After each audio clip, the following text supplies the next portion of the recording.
So good morning, everybody. I'm Beth Helenius, Vice President of Commercial Sales at Always Health Partners, soon to be Mass General Brigham Health Plan. And so pleased that you've taken time out of your day to be with us this morning and to be able to be here to support this seminar that's going to talk to you about our event this morning about menopause, sponsored by Electra Health and as a partner of Mass General Brigham Health Plan. So let me tell you just a little bit about the folks that are going to be with us today and a little bit about Electra Health. So Electra Health is a female founded company, and really the core mission is to smash the menopause taboo. Electra pairs research-backed expertise and personalized coaching with peer support to help women thrive during perimenopause, menopause, and beyond.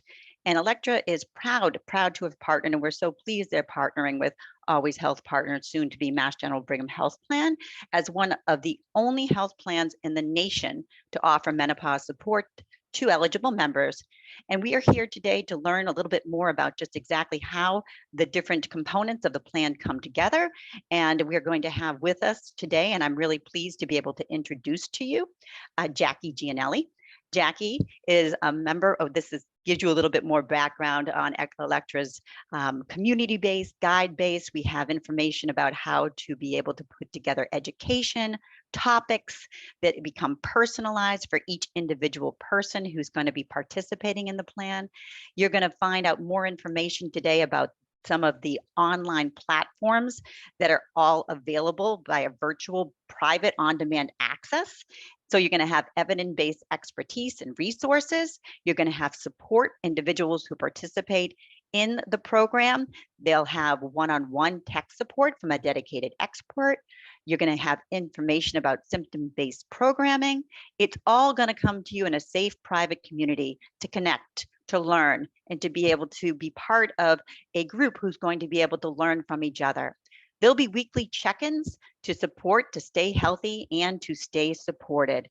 And this is going to be a really interesting time for us to be able to listen, to share. We're going to encourage you to be able to ask questions throughout the course of this morning's discussion. And we're definitely going to be interested in getting your feedback and being able to have you learn as we be able to provide you with more information from Jackie this morning. So without further ado, let me introduce you to Jackie. Jackie Giannelli is a member of Electra's founding clinical team. She is a board certified family nurse practitioner, specializing in women's health with a special focus in menopause.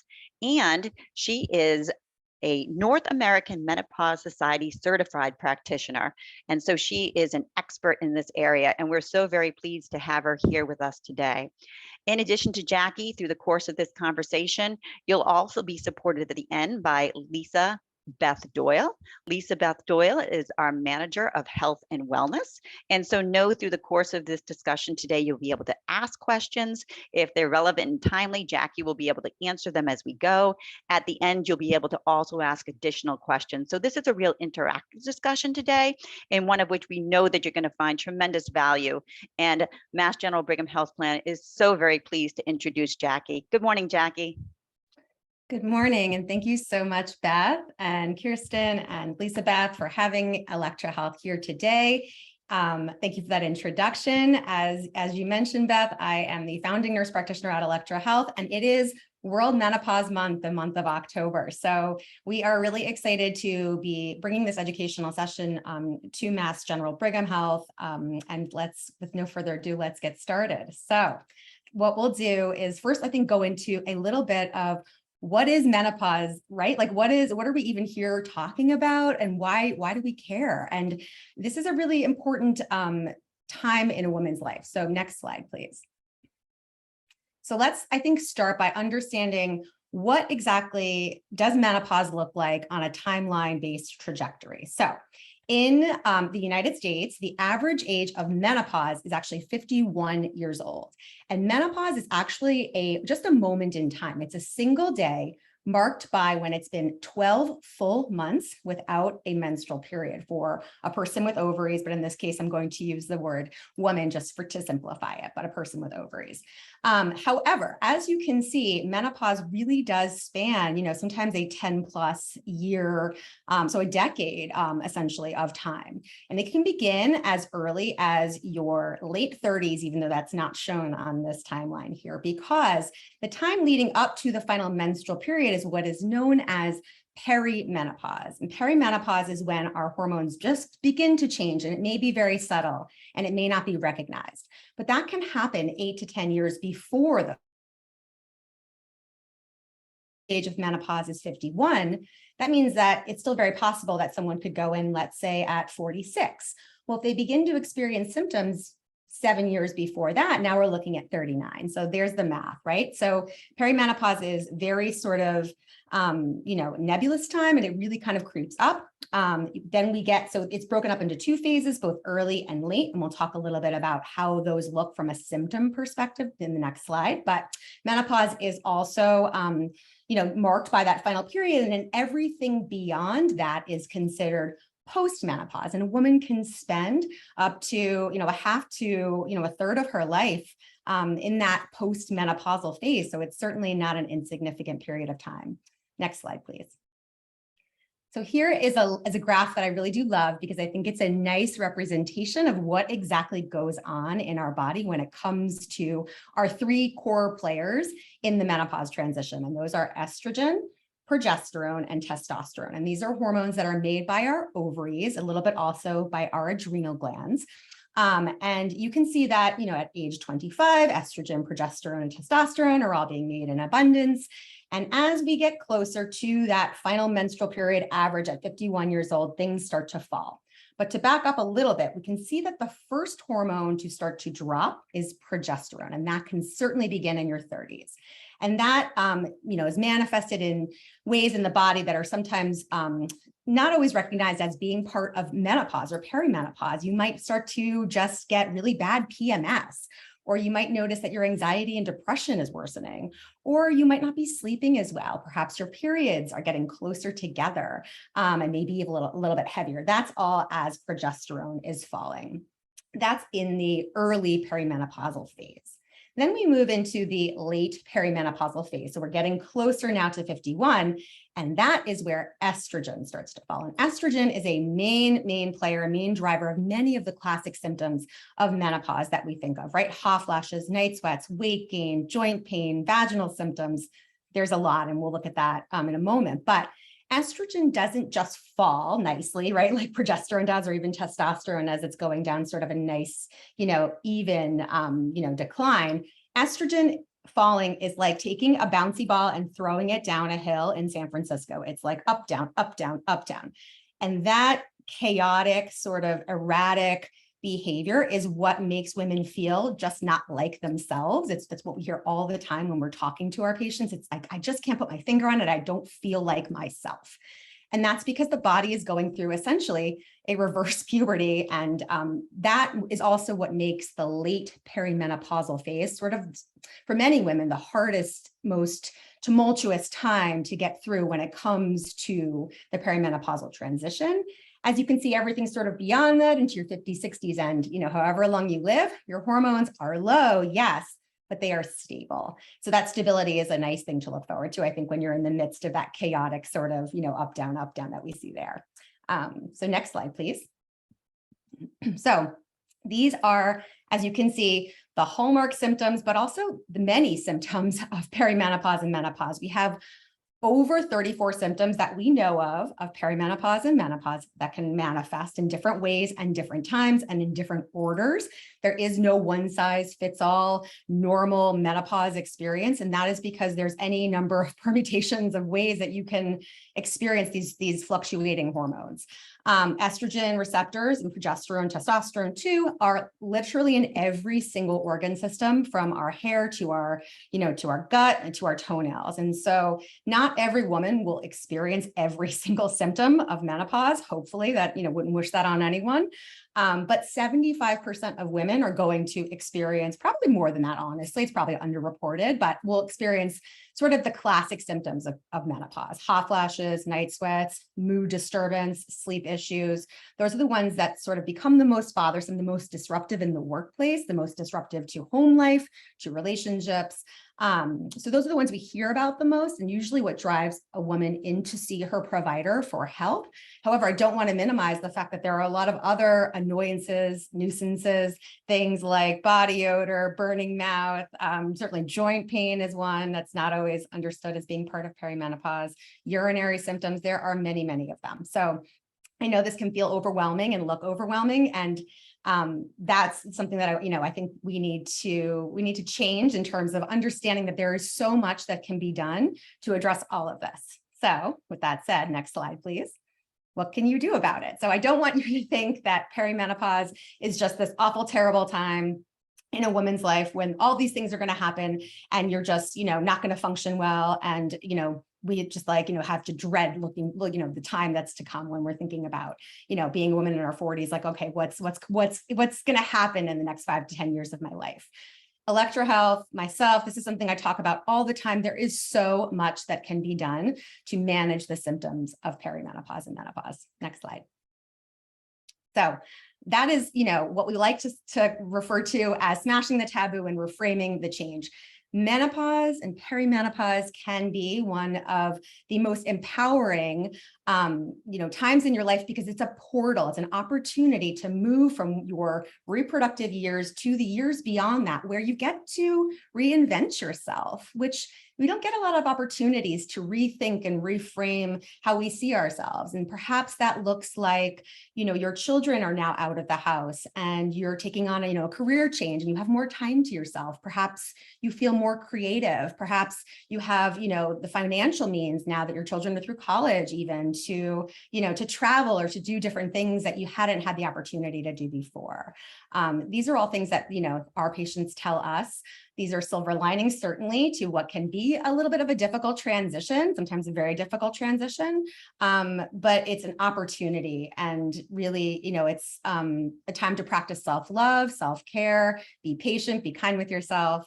And there's really awesome things on the other side of this transition. So next slide, please.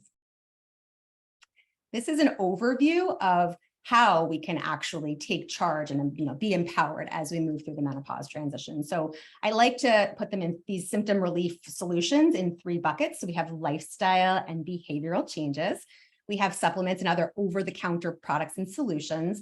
And we have traditional hormone replacement therapy, but also some non-hormone related prescription options that are available to us. So lots that can be done. And we always sort of start for everyone, whether you're choosing hormones or not choosing hormones, supplements, et cetera. Lifestyle and behavioral stuff applies to everyone. So why don't we start there? So these are, some sort of examples of how we can apply lifestyle changes to sort of 3 symptoms of menopause that we hear a lot about. So hot flashes, right? Hot flashes are actually a neurologic reaction. It's menopause is not just all, bikini medicine, as they call it, right? Breast and vagina and all that. It actually very much encompasses the brain. And a hot flash really does start in our hypothalamus, which is the temperature control center of the brain. And so if we learn the signs and symptoms of a hot flash coming on, and often it's tied to anxiety, we can anticipate it. So that might look like employing your 4-7-8 breathing exercises, right? Where you use your diaphragm to engage, bringing breath into the body, which, engages the parasympathetic nervous system, which counters that hot flash. Certainly you could get a portable hand fan or put something at your desk so that you can turn it on, sit next to a window. Pack yourself a lunch full of phytoestrogens. I think a half a cup of soybeans a day has been shown to decrease hot flashes by 30%. So again, easy, accessible things that can be done. Sleep and fatigue. Sleep is a tough one. It's very nuanced in that it's not just related to hormonal changes. It has to do with a lot of, just chronologic aging, changes in the brain, diet, exercise, et cetera. But it's really, really important to protect your sleep. So you're going to want to do that just as you did potentially for your own children when they were babies and you were really fastidious about their bedtime routines. It's like, okay, we're going to do the bath, and then we're going to read a book, and then we're going to go to bed, and we're going to do that exactly the same way every single night. We need to take that approach and turn it on to ourselves in this phase of life. Turn off that TV, any light in the room, whether, some people fall asleep with the television on. It's got to go. It actually disrupts the quality of our sleep. Our REM sleep is when we are burning calories, when we are restoring our brain, when we're regenerating, when our stress levels are able to be regulated, and our cortisol levels are able to be regulated better. So it's really super important. Hydration also to prevent fatigue is very, very big. We are losing a ton of water when we're having hot flashes and night sweats. So adding on extra water is really important. Exercise is hands down, one of the best things you can do. And I know this sounds like, you've heard this a million times, but when we talk about exercise, we're not talking about exercise for weight loss. We're talking about exercise for mental health, for our brain. Our brain really needs that blood flow. Just everything that's good for our hearts is good for our brain. So we want to exercise. However, for our brain in particular, we want to limit that high intensity interval training class to 20 minutes, because everything in our sort of menopausal phase is all about kind of controlling our cortisol. And if the body sees, if you're somebody who has an exercise and all of a sudden you go and you do a 60-minute high intensity spin class, the body's going to see that as stressful, and it's really going to pump out that cortisol, which actually is terrible for our brain. Our brain also needs carbohydrates, so that those keto diets where you have absolutely no carbs are not my favorite. Omega-3s all day, every day, great for brain, great for heart, great for our joints. And when possible, when you're just not having a great day, it's okay to single task. Our brain really does prefer that. This concept that women are better multitaskers is actually not proven at all scientifically to be true. So really revert back to those single tasking, and things will get done when they get done. Next slide, please. Okay, so these are some supplements that fall into two buckets. And I like to think about supplements in general. Supplements are solutions that are over the counter. They are not regulated by the FDA in our country. So it's really, really important that when you're thinking about what supplements you want to incorporate into your wellness routine, your diet, et cetera, that you are looking for brands that are vetted for both safety, and that really can look like just actually reading the labels and making sure that it's third-party tested for safety, and that what is in the bottle is actually what is written on the bottle, because that's not always true. But there's some commonly helpful supplements, right? Omega-3 fatty acids, vitamin D is something that most people can benefit from, CoQ10, magnesium. These are all supplements that kind of, check a lot of boxes across the many symptoms that we looked at on that previous slide. And so it's also, these are things that tend to be safe for most people to take.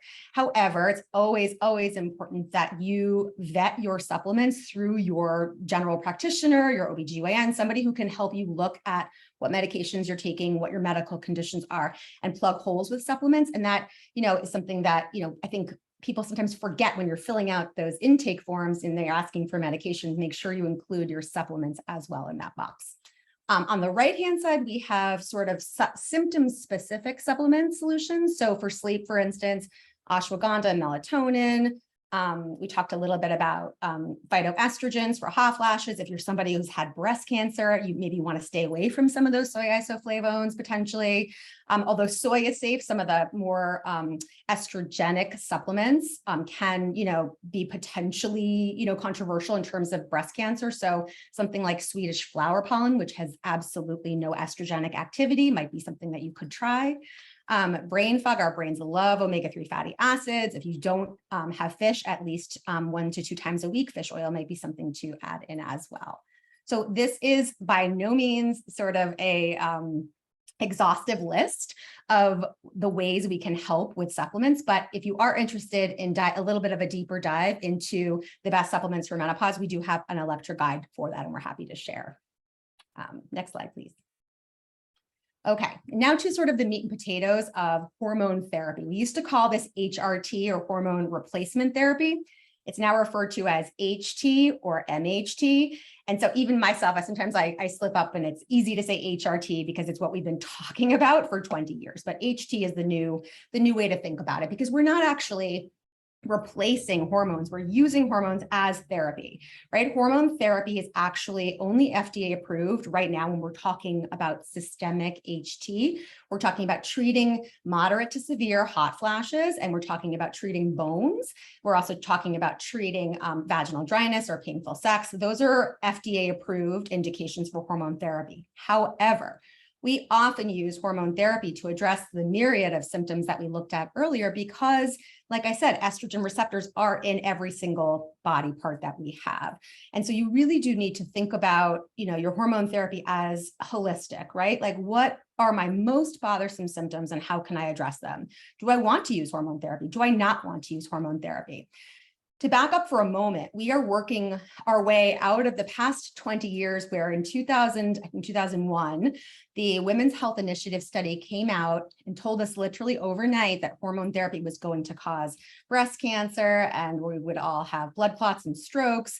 It was bad for our hearts. And that came out sort of based on a study that was done, and it was not done on the group of women who are using hormone therapy today. It was done on women much sort of older who had many comorbidities in their 60s and beyond. And that data was extrapolated to younger women. And unfortunately, that stigma, that taboo about hormone therapy being bad has lasted for, 2 decades now. And we are coming out of that, thankfully, finally. The North American Menopause Society, which is our sort of gold standard of care, they make all the guidelines around what we do with hormone therapy, who we use it for, who is a candidate, who is not. And we follow that at Electra Health, obviously. They have come out just this past, in the past few months and even said that hormone therapy for the large majority of women is safe and effective as long as it's used within 10 years of the final period and under the age of 60. Now, that's not to say that it cannot be used for somebody beyond those ends of the age range. But that's a risk and benefit conversation to be had with a provider who understands your health history and also understands menopause and the treatments that are available and can give you treatment options. There's not just one way to use hormone therapy. There's, different ways it's delivered in the body. There are, like we talked about, some non-hormonal approaches. There are some prescription options, like things like Effexor, for instance, for somebody who can't take hormones can be really effective for hot flashes. And so it's an art and a science, and working with a practitioner who can help in a shared decision-making model, give you those choices and help you work through what's going to be best for you. And also that might change over time. You might decide if you go into menopause at 45 that your hot flashes are just too much and they're disrupting your sleep and you can't function at work, and you use them for 5 years and then you get to be 50 and you're like, do I want to continue on these hormones? Do I want to see if I can lower my dose? This is something that evolves over many years. I have patients personally in practice that are in their 70s, feel great, are active, are sexually active, are working, and they want to continue to feel great. And so they're still on their hormone therapy, and that's okay too. There is also no window of time in which somebody needs to be ripped off of their hormones because they turned a certain number of years old. So that's, I think, all sort of myths about HT that we can bust. And I'm sure there'll be questions about all of this, and feel free to ask them because it is really not cut and dry and there's no protocol for this. Next slide, please. So one other sort of term that I wanted to define here is what is called bioidentical hormones. This is all over social media. It is really just a marketing term. All that bioidentical means is that it is the same molecular structure as what our ovaries or our adrenal glands actually are making. So it just means that your body potentially recognizes it a little bit easier than, say, a synthetic hormone, which is typically what's in birth control pills. So because it is a safer, sort of even more potentially more effective way to give hormones, we always start with bioidentical hormones. However, bioidentical hormones are FDA-approved hormones as well. You do not have to go to a compounding pharmacy, meaning a special pharmacy that makes these hormones up in a lab and markets them as more effective or safer for you. That's just not true. The majority of the hormone therapy we have on the market today is FDA-approved bioidentical hormones. And when it's FDA-approved, you know that what you're getting is, again, is safe and has been studied. And you can feel good about staying on that long term. We also know that bioidentical hormones in general are, what we are, the majority of what we offer our patients today in terms of treatment options. The hormones that we were studying when we were going back to that WHI study in 2002, they were actually studying synthetic hormones. And so today we even think that hormone therapy is much, much, much safer in terms of breast cancer than even the data that we have from that 20 years ago. So we do need more research. We are still learning so much about the best ways to provide hormone therapy to our patients, but do know that, the risk of breast cancer with hormone therapy is very, very, very small. In fact, the risk of drinking more than one glass of alcohol a day for a woman exceeds the risk of AHT.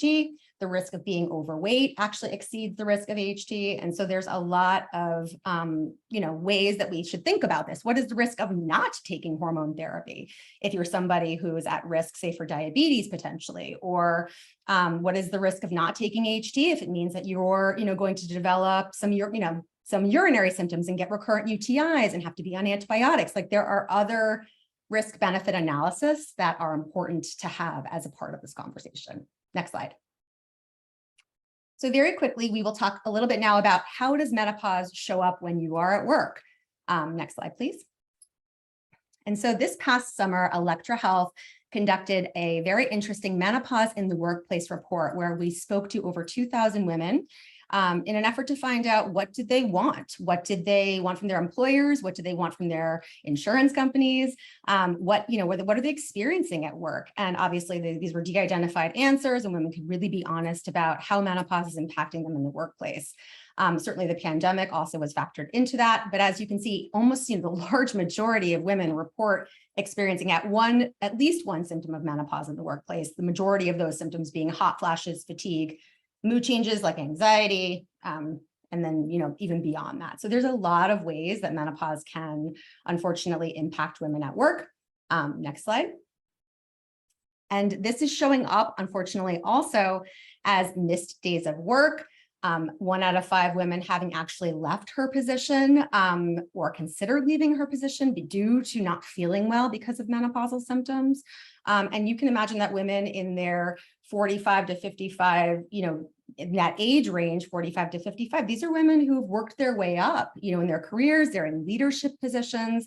And that, that loss of these women in these high level positions is not great for our workplaces. It's not great for our bottom line as people who really want to create a diverse workplace that's age inclusive, that's gender inclusive. So this is something that, we're starting to think a lot about. Electra Health is really working to, help get the word out that this is a natural, normal hormonal health transition, just like, childbirth, and it is and was, and puberty, et cetera. And we're okay talking about all of that now. Why can't we be okay talking about that in the workplace and, making that a part of the culture of the workplace going forward for women in menopause to be thought of as important, vital workers, just as, our pregnant patients are. So next slide, please. And the majority of women do want more menopause support from their employers and their health plans. And that can look like a lot of different things. It can look like trainings, like very similar to what we are talking about here today. It might mean establishing a sort of a liaison, a menopause liaison, somebody who's comfortable discussing this in the workplace so they don't have to feel like they're telling everyone at work their personal medical information, but still being able to express their concerns. Most women would find support from an expert platform like Electra Health helpful in terms of providing personal recommendations towards their own personal menopause experience. Education, everything starts with education. You cannot even know who to ask or where to begin to ask for help if you don't understand what is going on in your body and what that means. And of course, expert-led groups as well. This really is like, a lot of the future of what menopause in the workplace ideally would look like. Next slide. So together at Electra Health with, with everyone here on this call today, I would challenge you to smash the taboo around menopause and get educated, get informed. You can go right to our website, electrahealth.com. We have an amazing, amazing 21st century guide to menopause that goes over a lot of what we discussed here today, really, goes into each individual symptom and talks about how to think about that symptom in terms of menopause and what to do about it. So there's a lot of good free information on our website, certainly. We want to support you at Electra Health, in terms of, getting you to feel like you can go to your healthcare provider and have an informed, empowered conversation about menopause. Electra Health, our guides at Electra Health, which are a little bit like menopause doulas, help shepherd you through this transition. They can help you certainly have a successful menopause care visit, get the most out of that. And we do not want you to suffer in silence. We want you to speak up and speak out. The more that we create a demand for these types of services, the more that we are going to, perk up the ears of the folks who make these policies, from the workplace to the government to beyond. Speak up, speak out, get the hands-on help you need. And we're here at Electra Health to help you do that. Next slide. So here you are, and you're invited to join. When you come onto our platform, you will take an assessment, which is an intake of your symptoms, help you define your goals. You will get a personalized wellness plan and meet with one of our Electra guides who can help get you started. Next slide. And into our Q&A.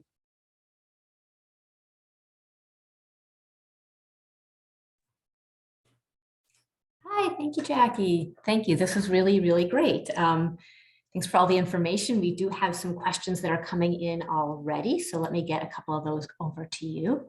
So I have one that says, thank you, this was really insightful. And can you share some of the top symptoms you see in perimenopause? Recognizing you did cover this, but if you could go over that again, that would be wonderful. Yeah, so I guess to get a little bit more specific, I think that sometimes people don't, or women don't, think about anxiety and depression actually as being one of the top symptoms of menopause and perimenopause. Someone who is super susceptible to anxiety, depression, and mood changes, for instance, someone who had postpartum depression or somebody who just had generalized anxiety disorder their whole life, they need to be on sort of high alert that perimenopause comes with its own mental health challenges. The way that estrogen and progesterone work in our brain to modulate our serotonin levels and our GABA receptors and our reward centers, these are all things that are impacted greatly when our hormone levels begin to decline. Unfortunately, the numbers are pretty staggering. I think up to I want to say 40% of women in late perimenopause experience depression. That is not a small number, considering that every single person's going to go through a perimenopausal transition at some point, whether it's naturally, surgically, after chemotherapy, for instance. We talked about that trajectory, that timeline, but what I didn't mention is that there are some women who have surgical menopause and go into menopause overnight, and that is abrupt, and those symptoms can be even more severe, and that can happen at a younger age depending on the reason for the surgery. So this looks a lot of different ways, but I really want people to understand that there's a lot that can be done when it comes to mood, anxiety, depression. You do not have to live with that. You should ask for help. Just treat it just like any other health condition you have, because certainly it can be disruptive in so many ways to be living that way. Wonderful.